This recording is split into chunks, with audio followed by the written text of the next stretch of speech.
주님은 우리가 소망 중에 바라며 간구하는 모든 것에 응답하십니다. 우리가 믿고 구하는 것에 넘치도록 채워주심으로 내가 부족함이 없습니다. 이 고백을 주님께 올려드리는 이 하루가 되기를 주님의 이름으로 축복합니다.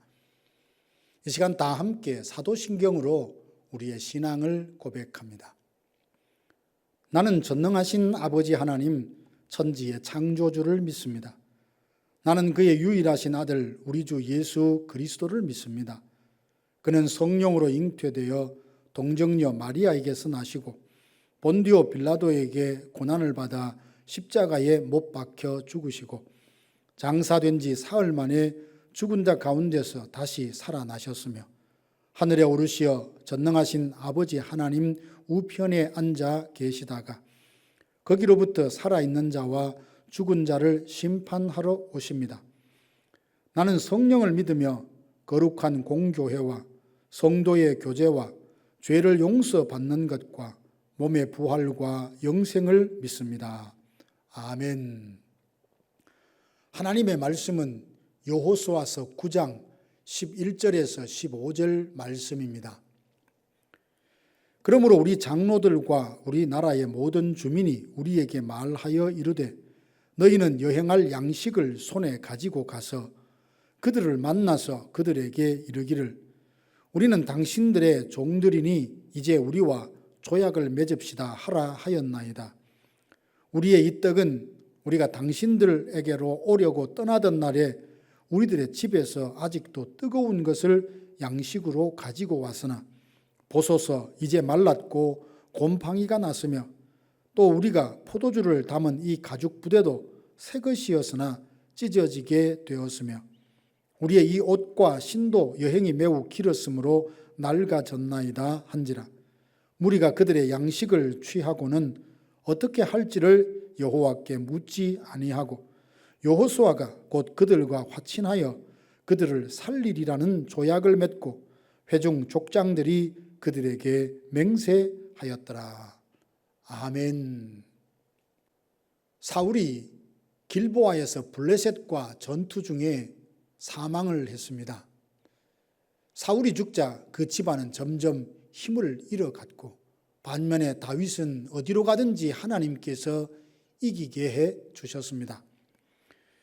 나라가 안정되어서 암몬과 전투할 때는 다윗이 직접 참전하지 않고 요압과 몇몇 장수들만 출전해도 능히 이길 수 있을 것이라 생각할 만큼 튼튼한 국방력도 갖추었습니다. 모든 것이 순조롭게 되어갔고 마음까지 평안했습니다. 이때가 다윗의 영적으로는 매우 위험한 때였습니다. 고난과 환난 중에 있을 때는 쓰러지지 않으려고 고난을 이겨내려고 애를 쓰다 보니 다른 생각을 할 겨를이 없었습니다. 그러나 한가롭고 평안하자 자칫 마음이 자만하고 방심하게 되어서 큰 실수와 죄를 짓고 말았던 겁니다. 그러므로 신앙생활에 자만함과 방심은 절대 금물입니다. 여호수아와 이스라엘 백성들이 여리고성을 정복하고 아이성까지 정복한 후에 우쭐대었습니다. 웬만한 일은 자기의 경험과 지혜로 판단할 수 있다고 생각을 했습니다. 이스라엘이 가나안을 정복하기 시작하자 가나안의 여러 족속들이 함께 동맹을 맺어 연합하여 저항하기 시작합니다. 그 중에 기브온 족속은 가나안 모든 족속들이 연합하여 동맹하여 저항한다 해도 하나님이 함께 하시는 이스라엘과 맞설 수 없다라는 판단하에 항복하기로 하고 조약을 맺기로 합니다. 기브온은 이스라엘의 본진이 있는 길갈에서 40km 정도 떨어져 있는 곳에 있으면서 꾀를 내어서 헤어진 전대와 찢어진 가죽 부대 그리고 낡아서 기운 신발을 신고 남루한 옷차림을 해서 마르고 곰팡이가 낀 떡을 가지고 와서 마치 먼 나라에서 온 것처럼 속여서 평화 조약을 맺고자 제안을 합니다. 이스라엘 사람들은 처음에 그들의 주장을 들으면서 이는 먼 나라에서 온 것이 아니라 가까운 곳에 거주한다라는 느낌을 받았지만 이내 경계심을 풀고 하나님께 묻지도 않고 평화 조약을 맺어버렸습니다. 그 후 사흘이 지나서 그들이 거짓말로 속이고 평화 조약을 맺었다는 것을 알았지만 하나님의 이름으로 언약을 맺어 물을 수도 없고, 그래서 그들로 하여금 물을 깃고 나무를 패는 자로 삼았습니다. 여호수아와 이스라엘은 아이성을 공격할 때 실수했습니다. 하나님께서 진멸하라 하신 기브온 족속을 형제로 받아들이는 또 다른 실수를 저질렀습니다. 그 이유는 자만하고 방심했기 때문입니다. 사단은 거짓말하는 자요 속이는 자입니다. 우는 사자가 삼킬 자를 두루 찾아다니는 것처럼 위협적으로 공격하기도 하고, 때로 광명한 천사처럼 가장하여 교활한 모습으로 속여 유혹하기도 합니다. 그래서 많은 사람들이 사단의 유혹과 시험에 넘어졌습니다. 선줄로 생각한 자는 넘어질까 조심하라 하지 않았습니까? 나는 결코 넘어지지 않는다. 그 누구도 나를 넘어뜨릴 수 없다고 호언장담하는 사람이 더 쉽게 넘어지는 것을 봅니다. 사단이 베드로를 밀가부르듯 시험하려고 예수님께 요청했지만 주님은 거절하시고 베드로를 위하여 기도하시며 깨어 근신하여 시험에 들지 않게 기도하라고 거듭 권면하셨죠. 그러나 베드로는 방심했고 이스라엘이 회복될 때에 예수님의 오른편에 앉아서 이스라엘을 다스릴 것에만 마음을 두다가 예수님을 모른다고 3번이나 부인하지 않았습니까? 사단은 예수님의 제자였던 가룟 유다의 마음속에 예수님을 팔려는 생각을 넣었습니다. 유다는 그 생각을 떨쳐버려야 했지만 그렇지 못하고 품고 있다가 결국에는 사단이 그 속에 들어가 예수님을 팔게 했습니다. 자만하고 방심하여 경계심을 푸는 순간 누구든지 시험에 넘어질 수 있음을 알게 됩니다. 한옥 목사님은 사자의 심장을 가지라라는 책에서 성공을 경량하는 3가지 방법을 제안을 했습니다.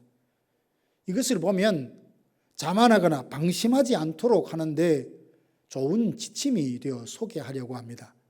첫째는 끝까지 경계하라 했습니다. 기본 사람들은 배짱이 좋고 지혜롭고 순발력이 있는 대표들을 뽑아서 여호수아에게 보냈습니다. 그들은 최대한 불쌍한 표정을 지으며 처음부터 종이 되겠다고 다가와 조약을 맺자고 제안을 합니다. 처음에는 이스라엘이 경계했지만 저 자세로 종이 되겠다고 하니 방심하여 하나님께 묻지도 않고 조약을 맺었습니다. 조금만 신중하게 생각했더라면, 경계심을 갖고 살폈더라면 얼마든지 기브온의 속셈을 알아차릴 수 있었지만 자만과 방심으로 경계심을 풀자 그들의 속셈을 꿰뚫어 보지 못했습니다. 두 번째는 외로움을 이겨내라 했습니다. 지도자 여호수아와 이스라엘 백성들은 애굽에서 400년, 광야에서 40년 동안 지내는 동안 주변의 모든 민족들은 이스라엘에게 적대적이었습니다. 그러다 보니 기브온 족속이 처음부터 종이 되겠다고 다가오자 그만 인간적인 마음에 긴장을 풀고 방심하여 그들과 조약을 맺고 말았습니다. 흔히 이단들이 다가올 때 관계를 통해서 다가옵니다. 외롭고 가난한 자의 친구가 되어주고 때로는 가족들보다 더 지극한 정성을 들이며 사랑을 베풀어 마음을 얻은 다음 거짓으로 꿰이죠. 우리가 주님 나라 갈 때까지 하나님만 의지하고 살겠다라는 뜻을 버린다면 인간적으로 접근해 오는 이단이나 거짓을 분별하지 못하고 잘못된 길에 빠지고 말 것입니다. 세 번째는 외적 조건으로 판단하지 말라 했습니다.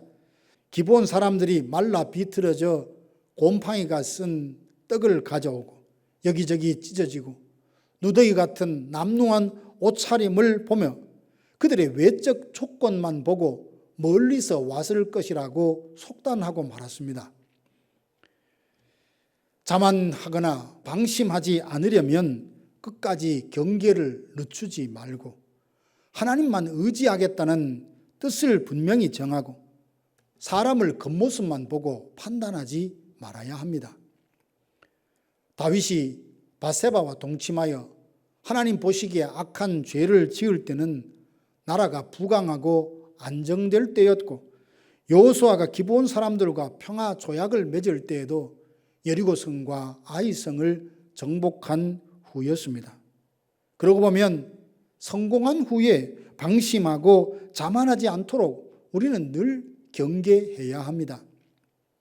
사랑하는 성도 여러분, 사단은 우는 사자처럼 삼킬자를 두루 찾아다니기도 하고 광명한 천사처럼 가장하여 교활하고 거짓된 모습으로 꾀이기도 합니다. 근신하여 깨어 기도함으로 참과 거짓을 분별할 수 있어야겠습니다. 선줄로 생각하는 자는 넘어질까 조심하라 했으니 늘 영적으로 깨어 있어야 합니다. 여호수아와 이스라엘 백성들의 실수를 반면 교사로 삼아 오늘도 결코 자만하거나 방심하지 않고 하나님만 의지하고 살겠다는 뜻을 정하여서 우리의 영혼을 죄의 유혹으로부터 지키는 지혜로운 성도들이 되시기를 주님의 이름으로 축복합니다. 다 함께 기도하시겠습니다.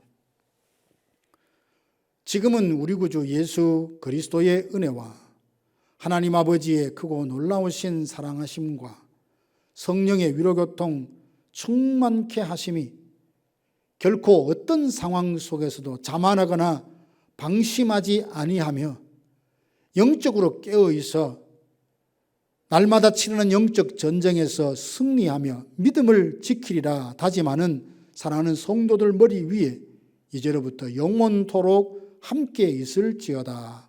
아멘.